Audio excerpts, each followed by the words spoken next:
আপনারা এলাকার সুশিক্ষিত মানুষ, আমি জানি প্রকল্প সহজে বোঝার কথা। তাহলে এই প্রকল্পটা যেমন আমাদের দেশের ধর্ম মন্ত্রণালয়ের পক্ষ থেকে সকালবেলা ইমাম এবং খতিব সাহেবরা একটা প্রকল্প চালায় 1 বছর ব্যাপী, এটাকে সহজ কোরআন শিক্ষা বলে, আছে না নাই? এটা 1 বছরে একজন শিক্ষক ডিসেম্বর মাস আসলে পরীক্ষা দিতে হয় ইসলামিক ফাউন্ডেশন কুমিল্লা অথবা আপনাদের এই থানার যে অফিস আছে সেখানে। তারপরে যিনারা শর্ত সাপেক্ষে ফাঁস করবেন, আরও কিছু শর্ত দেওয়া হয়। এই শর্তগুলি মানলে পরে তাকে একটা কেন্দ্র দেওয়া হয় 1 বছরের জন্য। বলেন কয় বছরের জন্য? এই প্রকল্প যদি তিনি 1 বছর ভালো করে চালান, পরবর্তীতে তিনাকে বিবেচনা করা হয়, আবারও দেওয়া হয়। কথা বলেন ঠিক কিনা? আল্লাহ পাক রব্বুল আলামিন পৃথিবীর সমস্ত আনেওয়ালা মুসলমানদের ইমানদারদেরকে উদ্দেশ্য করে বলেন, পৃথিবীর সমস্ত ইমানদার যারা আছে সমস্ত ইমানদারদেরকে আল্লাহ পাক রব্বুল আলামিন বলেন, আমি বিশ্বজনীন 6টা প্রকল্প ঘোষণা করেছি। কয়টা প্রকল্প? 3টা প্রকল্প হলো করণীয়। বলেন 3টা প্রকল্প হলো কি? করণীয়। আর 3টা হলো বর্জনীয়। 3টা হলো কি? বর্জনীয়।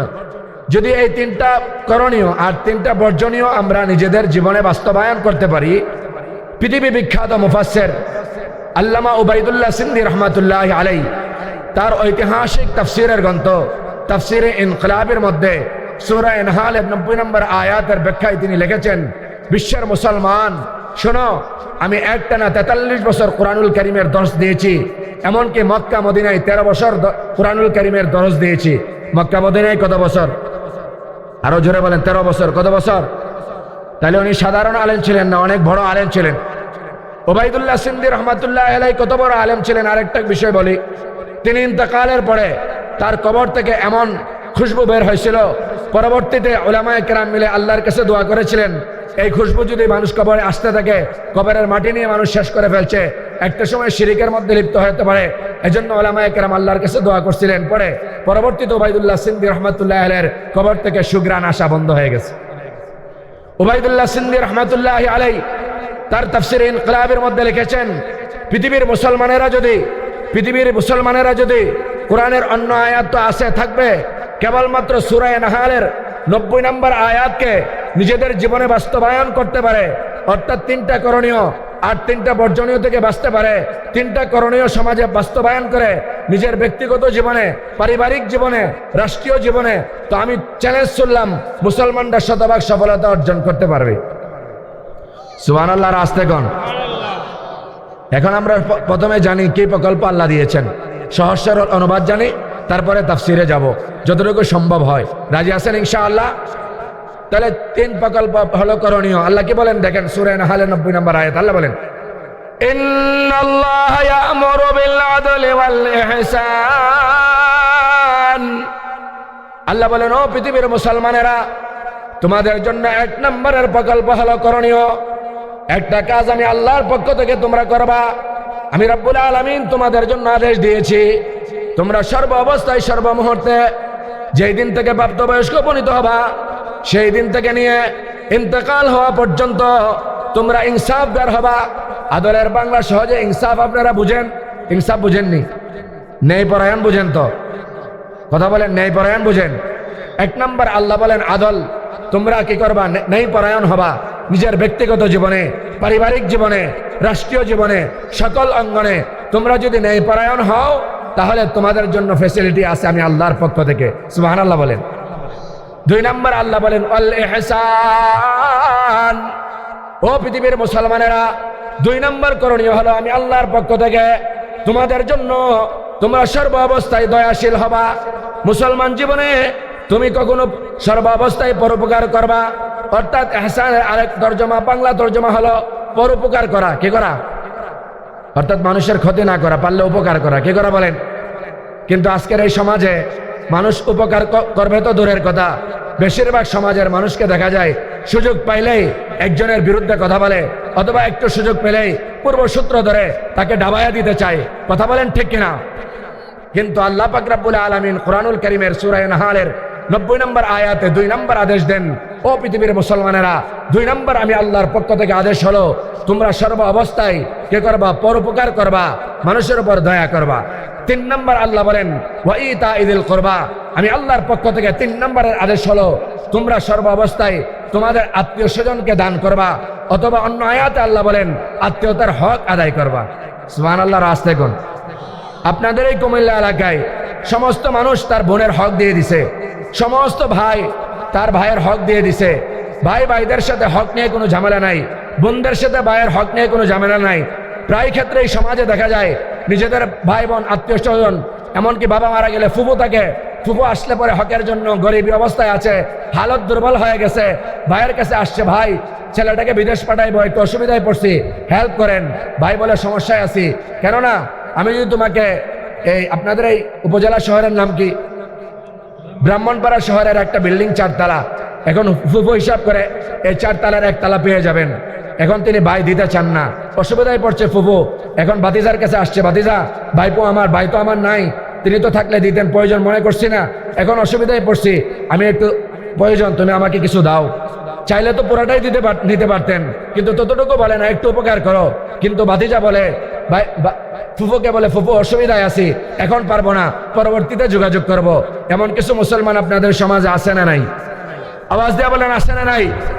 এজন্য রব্বে করিম ফরমান, এই পৃথিবীর মুসলমানেরা, তোমাদের জন্য 3 নম্বরের আমি আল্লাহর পক্ষ থেকে ঘোষণা হলো, তোমরা সর্ব অবস্থায় আত্মীয় স্বজনকে দান করবা, অর্থাৎ আত্মীয়তার হক বজায় রাখবা। সুবহানাল্লাহর আস্তে কোন। তাহলে 3টা করণীয়, বলেন করণীয় কয়টা?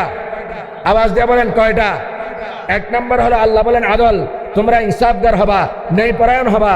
2 নম্বর ইহসান, তোমরা দয়াশীল হবা, অর্থাৎ পরোপকার করবা। 3 নম্বর আল্লাহ বলেন তোমরা আত্মীয় স্বজনকে দান করবা, অর্থাৎ আত্মীয়তার হক বজায় রাখবা। আল্লাহ আদেশ দিয়েছেন কয়টা?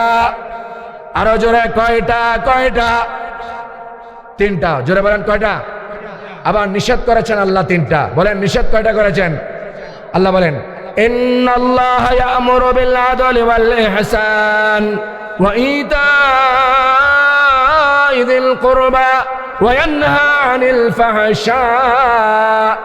আল্লাহ বলেন পৃথিবীর মুসলমানেরা, তোমাদের জন্য 1 নম্বরের নিষেধ হলো, 3টা নিষেধের 1 নম্বরের নিষেধ হলো তোমরা অশ্লীলতা করতে পারবে না, বেহায়াপনা করতে পারবে না, হুল্লোড়পনা করতে পারবে না। অশ্লীল কাজ তোমাদের সমাজে কেউ যদি করে তাকে করতে দিবে না। কথা বলেন ঠিক কিনা? আমাদের এই সমাজে, আমাদের এই দেশে অশ্লীলতা আছে না নাই? বাউল আর ফাউলরা মিলে এখন আল্লাহর বিরুদ্ধে কথা বলে। কথা বলেন ঠিক কিনা? আল্লাহর নাকি জবান কয়টা? নাউজুবিল্লাহ বলেন। যে ব্যক্তি আল্লাহর জবান নিয়ে কথা বলে তার ঈমান আছে না গেছে? আওয়াজ দিয়ে বলেন ঈমান আছে না নাই? সুতরাং তাদের পক্ষে মুসলমানেরা নাই। কথা বলেন ঠিক কিনা? এই সমস্ত নবীর দুশররা, মুহাম্মদুর রাসূলুল্লাহর দুশমনেরা, আল্লাহর দুশমনেরা একবারে হযরত আদম আলাইহিস সালাতু ওয়াস সালামের যুগ থেকে মুহাম্মদুর রাসূলুল্লাহ পর্যন্ত ছিল, এখনো আছে, কিয়ামত পর্যন্ত থাকবে। তাদের কাজ হলো কোরআনের বিরোধিতা করা, তাদের কাজ হলো আলেমদের বিরুদ্ধে বলা, তাদের কাজ হলো আল্লাহর বিরুদ্ধে বলা, তাদের কাজ হলো মুহাম্মদুর রাসূলুল্লাহর ইজ্জতের বিরুদ্ধে কথা বলা। কথা বলেন ঠিক কিনা? তারা মুসলমানরা, তারা নাস্তিক। কথা বলেন ঠিক কিনা? নাস্তিকদের সাথে মুসলমানদের কোনো আপোষ হতে পারে না। কথা বলেন ঠিক কিনা? তারা আল্লাহ নিষেধ করছেন কয়টা? 3টা। কথা বলেন কয়টা? 1 নম্বর আল্লাহ বলেন ওয়ায়ানহা আনিল ফাহশা, তোমরা অশ্লীলতা বেহায়াপনা করবে না। 2 নম্বর আল্লাহ নিষেধ বলেন ওয়ায়ানহা আনিল ফাহশা ওয়াল মুনকার, আমি আল্লাহ যত নিষিদ্ধ কাজ আছে, আল্লাহর নিষিদ্ধ কাজের অনেকগুলি কাজ আছে। কথা বলেন ঠিক কিনা? যেমন আল্লাহ নিষেধ করছে হারাম খেতে, আমরা অনেকেই হারাম খায় না, না খাই। আমাদের সমাজে কিছু মানুষ আছে হারাম খেয়ে ফেলে, জেনেও খায় না জেনেও খায়। কথা বলেন ঠিক কিনা? জেনে খানেওয়ালার বেশি বেশি। কথা বলেন ঠিক কিনা? সবাই সারা জীবন জানে যে হারাম খেলে ইবাদত কবুল হয় না, হারাম খেয়ে নামাজ পড়লে নামাজ কবুল হয় না, হারাম খেয়ে আল্লাহর কাছে মুনাজাত করলে আল্লাহ দোয়া কবুল করেন না। এই ওয়াজ আমরা সবাই কম বেশি জানি। কথা বলেন ঠিক কিনা? তারপরেও সমাজে কিছু মানুষ এই সুদী কারবার, এই উল্টাপাল্টা লেনদেন ছাড়তে পারে না। কথা বলেন ঠিক কিনা? আল্লাহ বলেন 1 নম্বর তোমরা অশ্লীলতা করবে না। 2 নম্বর আমি আল্লাহ যা নিষেধ করছি তা করবে না। 3 নম্বর আল্লাহ বলেন অল বাগী, তোমরা অন্যের উপর অত্যাচার করবে না। আপনাদের এই কুমিল্লা এলাকায়, আপনাদের এই ব্রাহ্মণপাড়া এলাকায়, আপনাদের এই দুলালপুর গ্রামে এমন কিছু মানুষ আসেনি সুযোগ পাইলেই একজন আরেকজনের ক্ষতি করে, অন্যের উপর অত্যাচার করে, জুলুম করে? আসে না নাই? আওয়াজ দিয়া বলেন আসে না নাই? এই জুলুমকারীদের ব্যাপারে কি বলে? রব্বে করিম কোরআনে কারীমে একাধিক আয়াত নাযিল করেছেন। রব্বে করিম পরিষ্কার বলেছেন, যারা দুনিয়াতে জুলুম করে যদি ছাড় পেওয়া যায়, রব্বে করিমের কাছে এক সেকেন্ডের জন্য সামনে সেই দিন অ্যাডভান্স হতে পারবে না। কোনো জুলুমকারী তার সেই দিন তো কোনো ইবাদত থাকবে না, সেই দিন তো তার কোনো বাড়িগাড়ি থাকবে না, সেই দিন তার দুনিয়াতে যত নেক আমল ছিল, যার সাথে জুলুম হয়েছে তার এই জুলুমের পরিবর্তে নেক আমল দিতে দিতে ফকির হয়ে যাবে। অনেক নেক আমল নিয়ে অনেক মানুষ জান্নাতে যাবে, কিন্তু দুনিয়া জুলুম করার কারণে, অন্যায় অত্যাচার করার কারণে সেই দিন ফকির হয়ে সমস্ত ইবাদত তার থাকবে না, সমস্ত ইবাদত শেষ হয়ে যাবে, একটা সময় তাকে জাহান্নামে নিক্ষেপ করা হবে। নাউজুবিল্লাহ বলেন। মুহতারাম হাজিরিন, আমি কথা বলেছি 6টা, বলেন কয়টা? আল্লাহ সূরা নাহালের 90 নম্বর আয়াতে আদেশ করেছেন কয়টা? 3টা। বলেন আদেশ কয়টা? নিষেধ কয়টা? আরো যারা বলেন নিষেধ কয়টা? 3টা আদেশ আর 3টা নিষেধ। যদি মুসলমানরা মানতে পারে, আর পৃথিবী বিখ্যাত এই আয়াতের তাফসীরের মধ্যে বিখ্যাত তাফসীরকারী আল্লামা ইবনে কাসির রহমাতুল্লাহ আলাইহি একটা ঘটনা আনছেন, ঘটনাটা শুনবেননি? আওয়াজ দিয়ে কোন একটু গরম পানি। সুবহানাল্লাহ। হযরত ইবনে কাসির রহমাতুল্লাহ আলাইহি সূরা নাহালের 90 নম্বর আয়াতের তাফসীরের মধ্যে লিখেছেন, আল্লাহ পাক রব্বুল আলামিন এই আয়াতে বলে খাইরি, আল্লাহ পাক রব্বুল আলামিন এই আয়াতে কারিমার মধ্যে সংক্ষেপে মুসলমানদের সর্বজনীন কল্যাণের কথাগুলি বলে দিয়েছেন। সুবহানাল্লাহ বলেন। সংক্ষেপে আল্লাহ তাআলা মুসলমানদের সর্বজনীন বর্জনীয় কথাগুলি বলে দিয়েছেন। এজন্য তিনি সুন্দর একটা ঘটনা বলেছেন যে আয়াত অনেকগুলি সাহাবায়ে কেরামের ঈমান আনার কারণ হয়েছে। একজন না অনেকজন। আওয়াজ দিয়ে বলেন একজন না অনেকজন। আমার দিকে তাকান সবাই। এই আয়াত একজন সাহাবীর ঈমান আনার কারণ হয়েছে না একাধিক সাহাবীর? আরো জোরে বলেন একাধিক সাহাবীর ঈমান আনার কারণ হয়েছে। 1 নম্বর ঘটনা কি আপনাদেরকে শোনাই। এই আয়াতের শানে নজুলে তাফসীর ইবনে কাসির উল্টায় গিয়ে দেখবেন বাড়িতে। তাফসীর ইবনে কাসিরের মধ্যে আল্লামা ইবনে কাসির রাহমাতুল্লাহি আলাইহি এনেছেন, পৃথিবী বিখ্যাত তাফসীর ইবনে কাসিরের মধ্যে লেখা হয়েছে, আকসাম ইবনে সাইফি রাদিয়াল্লাহু তাআলা আনহু একজন ব্যক্তি ছিলেন, তিনি তখনও ইসলাম গ্রহণ করেন নাই। নাম কি বলেন? আকসাম ইবনে সাইফি। নাম কি? আকসাম ইবনে সাইফি রাদিয়াল্লাহু তাআলা আনহু পরে ইসলাম গ্রহণ করেছেন, কিন্তু তখনও ইসলাম গ্রহণ করেন নাই। আকসাম ইবনে সাইফি ইসলাম গ্রহণ করার পূর্বে রাসূলুল্লাহ যখন মক্কার মধ্যে ইসলামের দাওয়াত দিচ্ছেন, এই দাওয়াত আস্তে আস্তে করে বিভিন্ন এলাকার মধ্যে পৌঁছতেছে। সুবহানাল্লাহ কন্যা।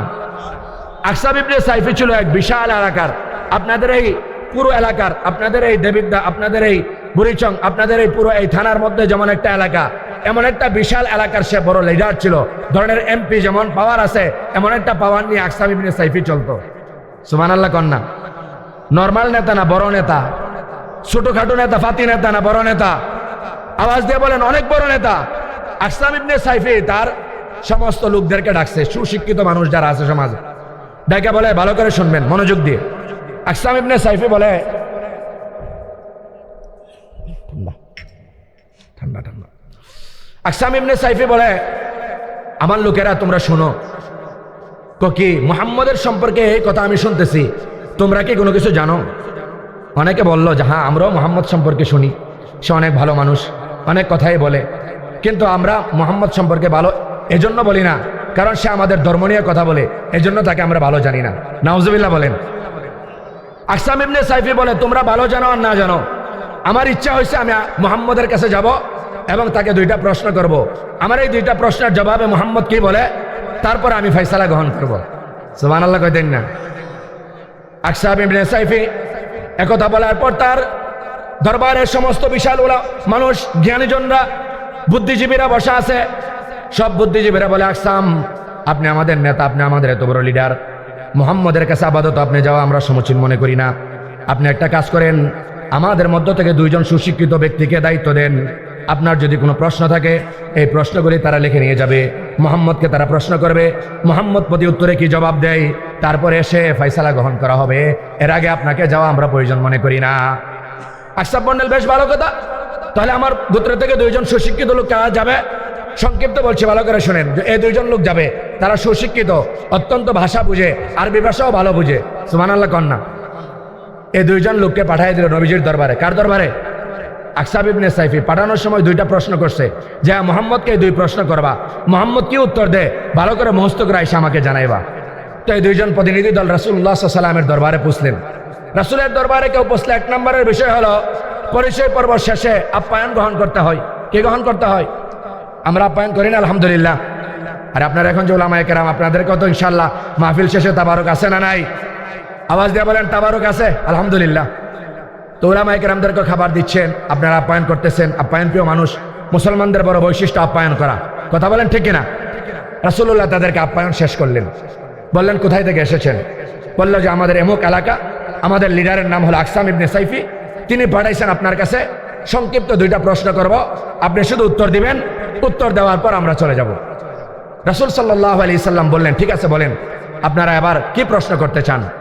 এবার আকসাম ইবনে সাইফির প্রতিনিধি 2 জন লোক নবীজি মুহাম্মদুর রাসূলুল্লাহ সাল্লাল্লাহু আলাইহি সাল্লামকে প্রশ্ন করে, মান আনতা, ওগো মুহাম্মদ আপনি কে?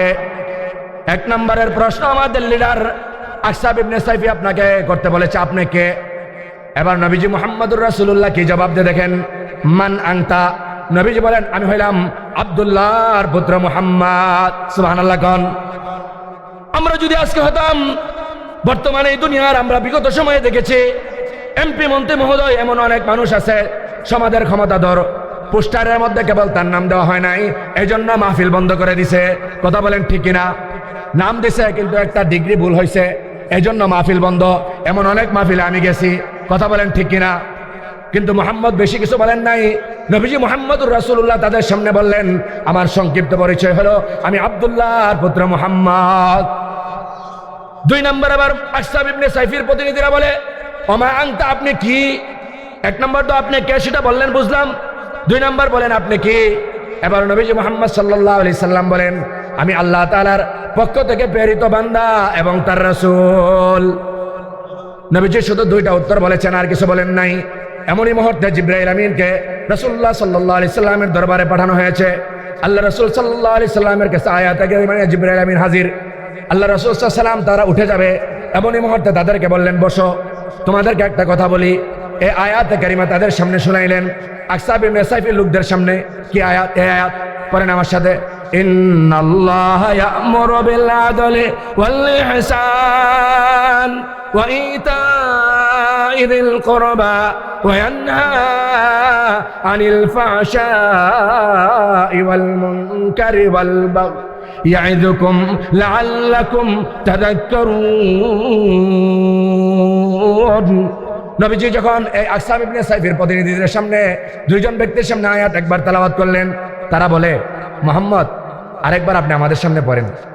সুবহানাল্লাহ কইতেন না? নবীজি আবারও পড়লেন, অনেকবার তাদের সামনে পড়লেন। ফলশ্রুতিতে তাদের এই আয়াত মুখস্থ হয়ে গেল। মুখস্থ হয়ে যাওয়ার পর নবীজির থেকে কৌশল বিনিময় শেষে তারা চলে গেলেন। আস্তে আস্তে করে দরবারে পৌঁছে গেছে। আকসাম ইবনে সাইফির দরবারে বসা। আকসাম ইবনে সাইফি বলে তোমরা আসছো, তোমাদের জন্য আমি অপেক্ষা করতেছি, আমি আর দেরি করতে চাই না। বলো বলো মুহাম্মদ আমার প্রশ্নের জবাবে কি দিয়েছে, কি উত্তর দিয়েছে? এবার আকসাম ইবনে সাইফির প্রতিনিধিরা বলে ওগো আকসাম আপনি শুনেন, ঠান্ডা মাথায় ভালো করে শুনেন। 1 নম্বর আপনি প্রশ্ন করেছেন মান আনতা, আপনি কে? মুহাম্মদ বলেছে সে হলো আব্দুল্লাহর পুত্র মুহাম্মদ। 2 নম্বর প্রশ্ন করছেন ওমা আনতা, তুমি কি? সেই প্রশ্নের জবাবে মুহাম্মদ সাল্লাল্লাহু আলাইহি সাল্লাম বলেছে সে হলো আল্লাহ তাআলার বান্দা এবং তার রাসূল। তারপরে আমাদেরকে একটা কথা বলছে, আমরা তো বুঝি না, মুখস্থ করে আসছি, আপনাকে শোনাই, কি বুঝাই বলো।